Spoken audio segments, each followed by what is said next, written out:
Hello and welcome to Gardening at 58 North. So in this video I'd like to talk about why sometimes the compost might start to push out the top of your plant pot and how to solve the problem if it is doing that. So this is a good example of what can happen. So this here is a spider plant. I bought this a few months ago.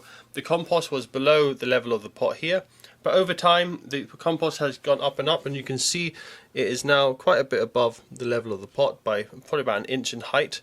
So it's really been pushing up over time, and the reason for that is the roots. So this is quite a common occurrence on several house plants. So the most common ones are probably going to be things like the spider plant, ZZ plant, Strelitzia and Calathea, because they all have tuberous roots or they have tubers. And what happens is over time, as those roots grow, they grow mainly towards the bottom, because as you water the plant, all the water in the feed goes down to the bottom of the plant pot and the top half dries out quite a lot. So the plant is actively growing lots of new roots deeper down, trying to find that water and nutrients. And what tends to happen is it hits the bottom of the pot, it runs out of compost, and it just keeps expanding its roots, and they get thicker and thicker over time, and it pushes the whole plant out of the pot slowly. So the reason it's most common in plants with tuberous roots is because these roots expand and swell as they grow.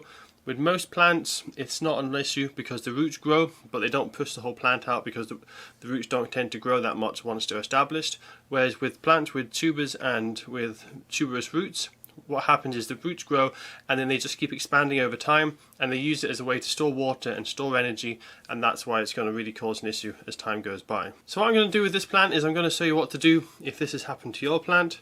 There's a couple of things you can do. One is you can take out the plant from the plant pot, cut off the roots and put it back in. If it's a ZZ plant or a Calathea, you need to make sure you don't remove the tubers. That could actually kill the plant. What you want to do is actually replant them in a larger pot. But if it's something like a spider plant and it's just tuberous roots, you can just cut those roots off, no problem. So first of all, I'm going to take it out of the pot. So because this one has roots coming out the bottom of the pot, what I'll also need to do is cut those original roots off to make sure I can pull it out safely. And now I've cut those roots off, it's now time for me to pull the plant out of the pot. So to do this, I'm just going to squeeze the pot slightly to loosen it. I don't want to squeeze too hard and damage the plant though. I'm just going to pull this out. Now quite often with these roots that expand as they grow, you will have problems where it gets so tight you can't actually take it out of the pot.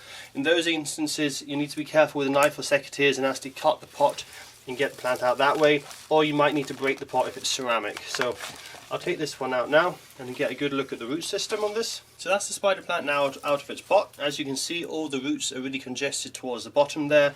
This is what happens, the roots all grow down, there's no compost, there's not really getting any nutrients. They need to really be freed up and given the space they need to grow. So there's a couple of things you can do.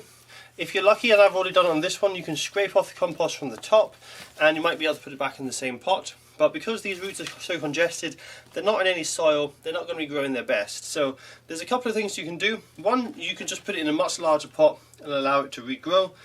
The issue with that is these roots are very congested and they'll struggle to spread out and grow into the new compost. Also, when I put this in the new pot, although this pot is much wider, it's not a lot deeper. So there's only, if I put it here, you can see there's only probably about an inch of growth that it's going to have before it has the same issue again. So what I'm going to do in this one is actually cut off a lot of these roots. So just using the secateurs or a sharp knife, I'm just going to cut these off. You can do this with things like spider plants, the ones that have tuberous roots that grow from the top of the plant. If you were to do this with a ZZ plant though, you cut off the tuber, you would actually be killing the plant. So you don't want to do it with plants like that. But anything like the spider plant or Strelitzia, where you've got tuberous roots but the main growth is coming out of the top of the plant, then this is the way to go ahead. So that's the old roots taken off. As you can see, the middle there was some compost, but most of the roots were going around the side where there wasn't any compost. So this is now ready to go into the new soil. When you do this, you just have to be careful not to water this too much for the first few weeks. You've exposed a lot of the roots, you don't want them to rot, so you want to keep the compost quite dry until the roots are established. Now if I check the height here, you can see it's got a lot more space for the new roots to grow. It should do much better. And with cutting the roots, what this will encourage is lots of new roots to come out that will be smaller and less likely to cause that problem of being thick. And as they do thicken up over time, there'll be a lot of space beneath them to grow into. So first of all, I'm going to put some compost in the pot to make sure this sits up a little bit and it's got some space for the roots to grow into that new compost, but I don't want to raise the height too much. The reason being is even though I've given it that extra space for its roots to grow, the roots are going to expand again and you'll just be back to square one if you pot this level with the pot. So always make sure with these kind of plants there's a good bit of space when you put the new compost in, so that as this grows over time and the roots push it out the pot again, you're not going to have to repot it. Got an inch or so of clearance around the top of the pot so that it will be able to raise up for a year or two before you have this problem again. So I'm just going to go ahead now and fill it in with compost.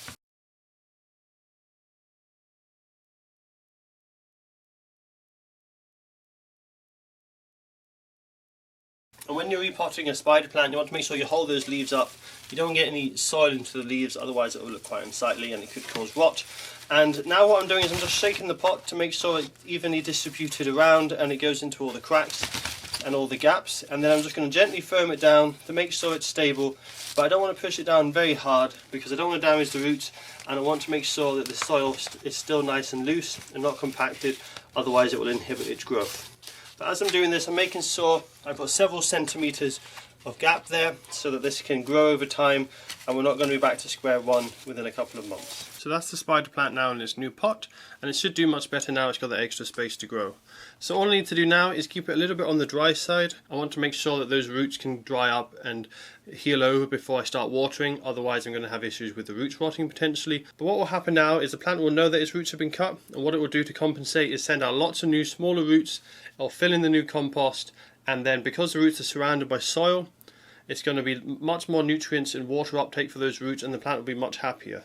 When the roots are all congested and surrounding each other, they're all fighting for water and nutrients, and a root touching another root isn't going to get any water or nutrients from another root. So it really needs to be surrounded by soil for it to do well, and so the growth from this plant will greatly improve, and I should see less issues such as brown tips and get a slightly better colour to the plant as well. So I'll now leave you with a time lapse of this plant previously when it was growing, and you should be able to see the compost rising up slightly. So that's all for this video. I hope you enjoyed it, and as I say, this should work on most plants that have tuberous roots that start to push out of the pot.